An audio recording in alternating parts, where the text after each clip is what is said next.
welcome to Lemon Series, where we talk anything and everything entertainment. I'm, of course, the Lemon himself, Zeke Lemon, and this is my review for The Boys Season 4, Episode 5. But before we get into that, let's get the house clean out of the way, shall we? I'm going to leave a like.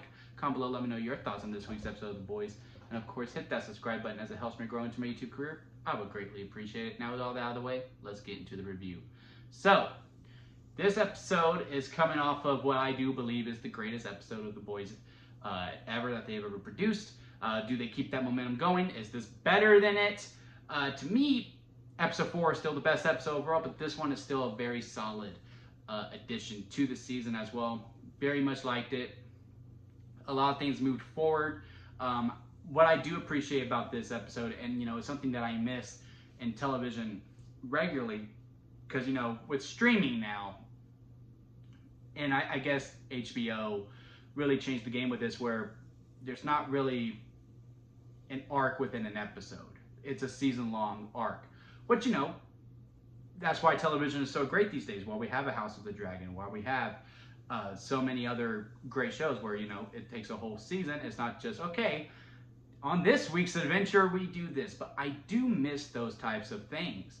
And within this week's episode, Huey has that. He goes through a whole entire arc in this one episode alone. Now, you can make the argument that, this arc has been going on since episode 1, but even if that's the case, it's still not a full season, but it is full focus here because it all comes down to one line. And his arc, give the recap of it, is that his dad does wake up because his mom gave him B. And also within this scene too, where he confronts his mom about like, hey, did you give dad B? I also really appreciate too, because I've seen this in other types of shows where a character was going to do something and then realizes, hey, it's wrong to do that, and then doesn't do it, and then another character does it because they think that character wants them to do that.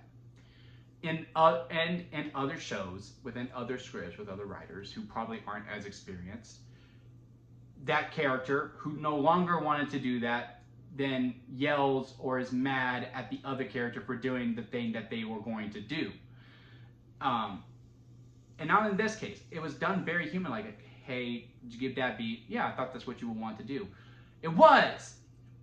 But it might have been wrong because I've seen V do some bad things to some people and all that. And just how that whole entire scene work was done, again, I've seen in other shows where it's very cliche where the character gets mad, where it makes no sense why the character even is like, well, this is really what you wanted. I don't think you would have gone completely mad. Yeah, sure, you will learn, hey, I shouldn't be doing this, but they still get mad. Not in this case. It's like, well, he looks fine. Yeah, thank you. It's glad to have my dad back. And then we go on. And they have some conversations. It's very touchy stuff. Like, they really do feel like a family. I mean, Simon Pegg, man, he could possibly get an Emmy for this. I mean, back-to-back weeks where we just had true Emmy performances. Anthony Starr with Homelander in last week, and then we have Simon Pegg here as Huey's dad. And mom goes to the restroom after they have this family moment where they talk about going to France to do the Da Vinci tour because you can visit all the sites from the Da Vinci Code. Which, if it's true, I want to do that tour. I really do. And when she goes to the restroom, they have the conversation like, look, why'd you give mom full control basically to whether you're gonna live or die? I don't remember the exact term. He goes, well, Huey, you hold on tight to everyone, and I love that about you, but in these types of situations, I need that that call to be like, look, let him go because I don't want to suffer. And in a way, that's kind of what happens to him, because then he starts to experience Alzheimer's. He starts losing memory. I mean, from the get-go, like, hey, where'd your mom go? Hey, she went to the restroom, and then he starts wandering off.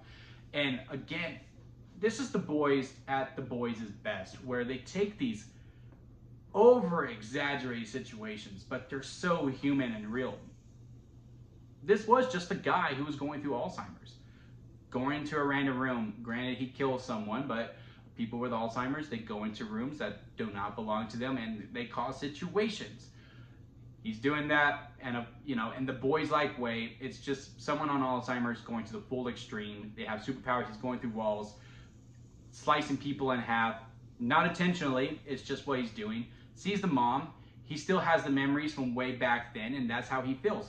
He still thinks Huey's 11. And man, at the end, where they're talking about that France tour again, and Huey is making the call like, look, Dad has to go because he's going to keep hurting people. He's going to be in this state, and he makes the call that's like, yeah, I don't want to explode. And they have that conversation about the Da Vinci, and then he starts to pass away. As someone who was not a huge fan of this storyline, I was getting very, very emotional during these final moments. Like it was a lot. It was heavy, and again, it was real within this larger than life world of The Boys. It was one of the most human things that I have ever experienced. And again, that's The Boys at The Boys' best. Same thing happened within last week. So, I mean, hats off to Jack Quaid, Simon Pegg. I unfortunately don't remember the actress's name for the mom. Great little short story that they did within this episode. Full on arc. Let's bring more of that into other TV shows as well, along with the season-long arc that we've been doing. Because again, TV's at its best when they have all the episodes in mind and not just one. Then we have the other journey with the rest of the boys. Frenchie, Kimiko, Starlight, Butcher, Eminem, and then they meet up with Newman. And I do not remember Grand Officer Esposito's character's name, but he was back. That was very nice to see. They go to this farm where this is the crossover with Gen V, where they're trying to get the virus, where they can use it on Homelander and finally kill the dude and be done with it. And they all meet up together, and this is where we kind of learn where everyone's going to go. Starlight has to learn to be Annie and learn that not everything can be solved with punching, and like actually have conversations and just deal with it. I don't know if it's going to be Huey that has to come in and have the conversation with her to really break down the walls. Maybe it's Eminem, I don't know, but it would be really funny if it was Butcher, but I just don't see how that can work characterly. But that's obviously the journey that she is going on.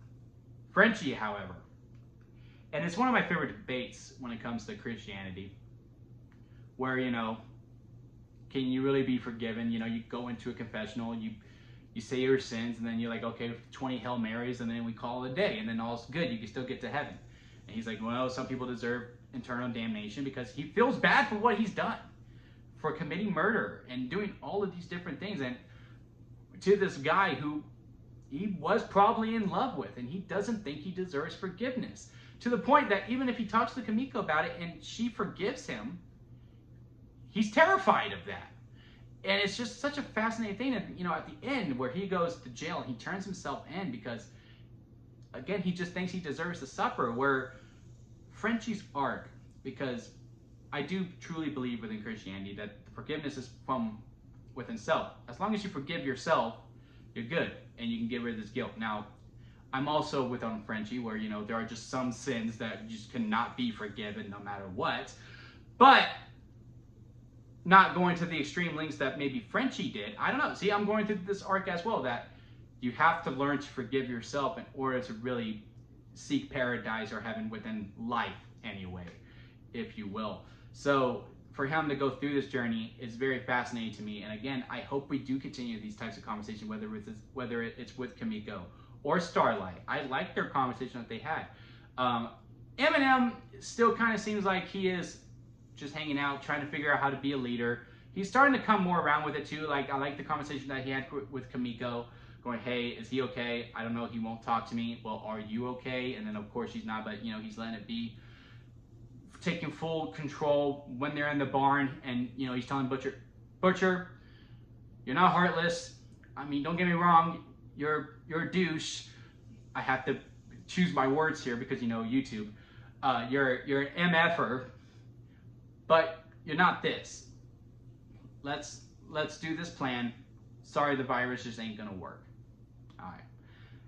Him coming more into that leadership, that growth is very, very good, because he didn't have to resort to, this is my team and this is my call, because he was doing that quite a bit, and it was starting to bug me a little bit. But now that didn't happen once. It was very good. All that was a lot of fun too. And then of course the button at the end where, you know, he's where he goes back with his friend, and he's the one who sliced off Newman's husband's leg, and to make it real, like, okay, now you gotta make another virus. Well, I was just thinking, I was like, well, if the bloodstream is just within the sheep, just grab them, make it a smoothie or a milkshake, give it to Homelander, and that's it. You don't need to go this extreme, Butcher, but hey, it is what it is. Because it's in their blood. But hey, like I said, it is what it is. But everything without that, because even though they were kind of just hanging out and walking and talking, a lot of more things became more clear.